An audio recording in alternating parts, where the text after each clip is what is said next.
Good morning. आज हम उत्तर व्यवहारवाद की आलोचनाओं के बारे में चर्चा करेंगे।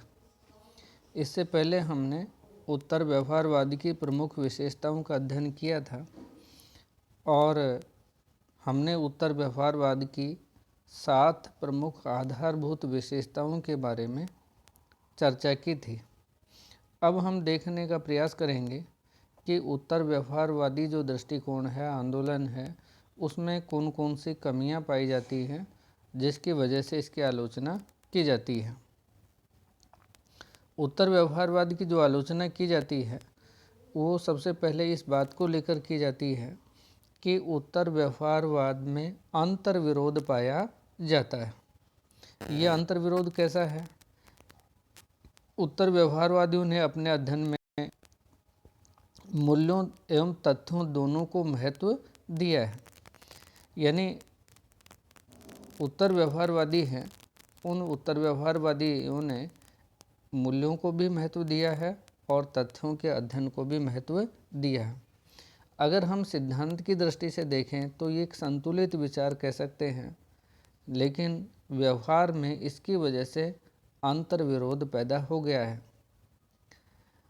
तथ्य एवं मूल्य दोनों को महत्व देने का मतलब ये हुआ कि राजनीति विज्ञान के अध्ययन को एक साथ ही मूल्य प्रधान, आदर्शवादी एवं व्यक्तिनिष्ठ के साथ साथ मूल्य निरपेक्ष, यथार्थवादी व वस्तुनिष्ठ बना दिया गया है, जो कि व्यवहार में संभव नहीं है। तो इस तरह से इसमें अंतर्विरोध पाया जाता है। दूसरी जो इसकी आलोचना है वो इस आधार पर की जाती है कि यह अवैज्ञानिक दृष्टिकोण है। उत्तर व्यवहारवादियों ने तकनीक से पहले सार को महत्व दिया है। इसका अर्थ यह है कि पहले शोध के उद्देश्य निर्धारित किए जाएं और तब उस तकनीक का प्रयोग पूर्व निश्चित उद्देश्यों की प्राप्ति के लिए किया जाना चाहिए। तो इससे क्या हुआ कि जो अध्ययन है वो पूर्वाग्रह से पीड़ित हो गया। यानी पहले अपन ने उसके उद्देश्य तय कर लिए और फिर उस उद्देश्य को प्राप्त करने के लिए अध्ययन किया गया, सिद्धांतों का निर्माण किया गया। तो एक तरह से हमने उसके पूर्वाग्रह, मतलब जिसे अपन कह सकते हैं कि वो पूर्वाग्रह से ये पीड़ित हो जाता है ये दृष्टिकोण, इसलिए ये अवैज्ञानिक दृष्टिकोण की श्रेणी में आता है।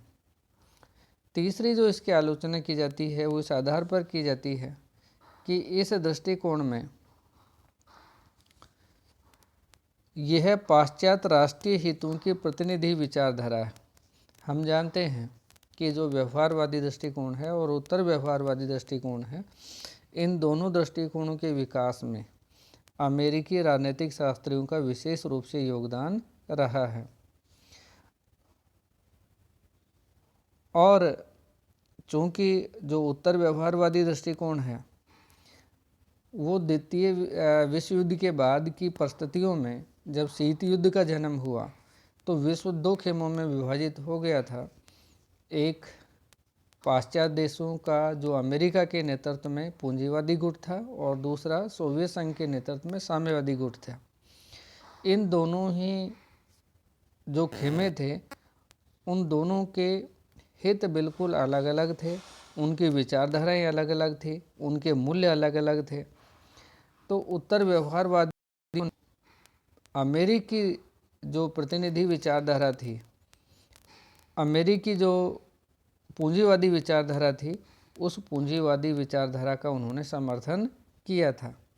तो इसको पाश्चात्य राष्ट्रीय हितों की प्रतिनिधि विचारधारा कहकर इसकी आलोचना की जाती है कि उन्होंने अपने आप को केवल उन मूल्यों के तक सीमित रख लिया जो पाश्चात्य व्यवस्था का समर्थन करते हैं या पाश्चात्य विचारधारा के अनुकूल हैं। और जहाँ तक उन्होंने व्यवसाय के राजनीतिकरण की बात की या राष्ट्रीय हितों की रक्षा के लिए प्रतिबद्धता की बात की, तो वो सारा का सारा व्यवसायों का चाहे राजनीतिकरण हो या राष्ट्रीय हितों की रक्षा के लिए प्रतिबद्धता हो, वो केवल अमेरिका से जुड़ी हुई थी, यानी पाश्चात्य हितों से जुड़ी हुई थी। तो इसे हम पाश्चात्य राष्ट्रीय हितों के प्रतिनिधि विचारधारा कहते हैं। उत्तर व्यवहारवादी मात्र उदारवादी मूल्यों का प्रतिनिधित्व करते हैं। उत्तर व्यवहारवादियों ने मानव मूल्यों की रक्षा को सबसे अधिक महत्व दिया है, लेकिन उनके लिए केवल जो मूल्य हैं वो उदारवादी राजनीतिक सामाजिक विचारधारा से संबंधित ही हैं। ये मूल्य समाज समुदाय के ऊपर व्यक्ति की स्वतंत्रता को अधिक महत्व देते हैं, परंतु इस दृष्टिकोण की वजह से जो समाजवादी या प्रत्ययवादी विचारधाराएं हैं वो सहमत नहीं हैं, क्योंकि जो समाजवादी विचारधारा है या प्रत्ययवादी विचारधारा है वो व्यक्ति की स्वतंत्रता के ऊपर समाज या समुदाय को महत्व देती है। इसलिए इस पर यह आरोप लगाया जाता है कि उत्तर व्यवहारवाद केवल मात्र उदारवादी मूल्यों का ही प्रतिनिधित्व करता है, पूरे विश्व का या समग्र विचारों का इसमें प्रतिनिधित्व देखने को नहीं मिलता है। तृतीय विश्व के लिए इसका महत्व सीमित है। उत्तर व्यवहारवाद ने अपने मानव मूल्यों को लोकतांत्रिक व्यवस्था के अंतर्गत एवं आधारभूत मूल्यों के रूप में स्वीकार किया है, परंतु तृतीय विश्व, जिसे तृतीय विश्व का मतलब होता है एशिया, अफ्रीका, लैटिन अमेरिका के महाद्वीप, जो द्वितीय विश्व युद्ध के बाद तत्कालीन रूप से स्वतंत्र हुए थे और जिनकी अर्थव्यवस्थाएं पिछड़ी हुई थी, ऐसे नव स्वतंत्र और पिछड़े हुए देशों को तृतीय विश्व के नाम से जाना जाता है। तो ये जो विचारधारा है, इस विचारधारा का इन देशों के लिए, यानी एशिया, अफ्रीका और लैटिन अमेरिका के उन देशों के लिए जो हाल ही में स्वतंत्र हुए थे और जहाँ की अर्थव्यवस्थाएं पिछड़ी हुई है, ऐसे देशों के लिए चूँकि वो आर्थिक विपन्नता या गरीबी से जूझ रहे हैं, वहाँ जनसंख्या के विस्फोट की स्थिति है, यानी जनसंख्या बहुत अधिक है, तो इन राजनीतिक अस्थिरता है, तो यहाँ लोकतांत्रिक जो व्यवस्थाएं हैं उस दृष्टि से इन जो मूल्य हैं उनका सीमित महत्व है, क्योंकि इन लोकतांत्रिक व्यवस्थाओं की जो तृतीय विश्व के देश हैं उनकी पहली आवश्यकता है तीव्र गति से आर्थिक विकास कैसे किया जाए, ये उनकी पहली आवश्यकता है।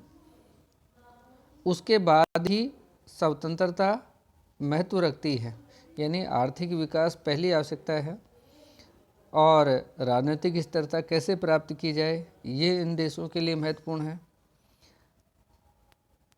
तो इस तरह से जो उदारवादी मूल्य हैं जिनका समर्थन उत्तर व्यवहारवादियों ने किया है, वो उदारवादी मूल्य इन देशों के लिए ज़्यादा महत्वपूर्ण नहीं है, उनका सीमित महत्व है। इसलिए तृतीय विश्व की लोकतांत्रिक व्यवस्थाओं की दृष्टि से उत्तर व्यवहारवाद के जो मानव मूल्यों का जो महत्व है वो सीमित श्रेणी में आता है। तो इस तरह से हम देखते हैं कि जो उत्तर व्यवहारवादी दृष्टिकोण है, उस उत्तर व्यवहारवादी दृष्टिकोण में भी बहुत सारी कमियां पाई जाती हैं और इन कमियों की वजह से इस दृष्टिकोण की आलोचना की जाती है।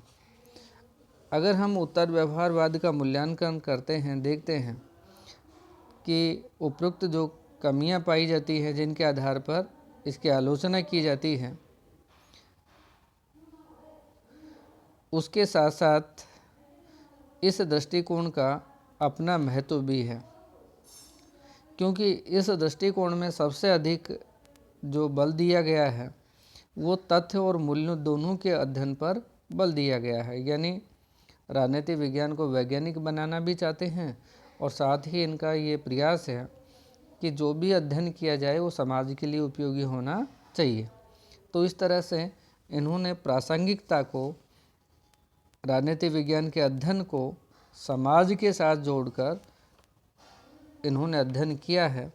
इस दृष्टि से इनका विशेष महत्व माना जाता है।